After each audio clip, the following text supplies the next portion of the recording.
વડોદરા શહેરમાં મકાનની અંદર કસિનો સ્ટાઇલમાં ચાલતા જુગારધામનો કપુરાઈ પોલીસે પર્દાફાશ કર્યો છે।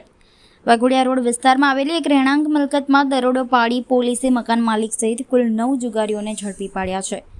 પોલીસ તપાસમાં સામે આવ્યું છે કે આરોપી અશોકભાઈ વ્રજરાલ ગાંધી પોતાના મકાનમાં બહારથી લોકોને બોલાવી પત્તા પાનાનો હારજીતનો જુગાર રમાડતો હતો। જુગાર રમવા આવતા લોકો પાસેથી રોકડ રકમ લઈ તેના બદલામાં પ્લાસ્ટિકના કોઈન આપવામાં આવતા હતા અને તે કોઈનના આધારે જુગાર રમાતો હતો। પ્રાથમિક તપાસ મુજબ જુગારધામ સંચાલક દરેક બાજી દીઠ ₹50 કમિશન તરીકે વસૂલ કરી ગેરકાયદેસર પ્રવૃત્તિ ચલાવતો હતો। બાતમીના આધારે પોલીસે સ્થળ પર દરોડો પાડી જુગાર રમતા તમામ શખ્સોને ઝડપી પાડ્યા હતા। દરોડો દરમિયાન પોલીસે રોકડ રકમ, પ્લાસ્ટિકના કોઈન તેમજ અન્ય સામગ્રી મળી કુલ ₹2.52 લાખથી વધુનો મુદ્દામાલ કબજે કર્યો છે। કપુરાઈ પોલીસે તમામ આરોપીઓ વિરુદ્ધ જુગાર ધારા હેઠળ ગુનો નોંધી વધુ તપાસ હાથ ધરી છે। પોલીસના કાર્યવાહીના પગલે વિસ્તારમાં ચાલતી ગેરકાયદેસર જુગાર પ્રવૃત્તિઓ સામે કડક સંદેશો ગયો છે।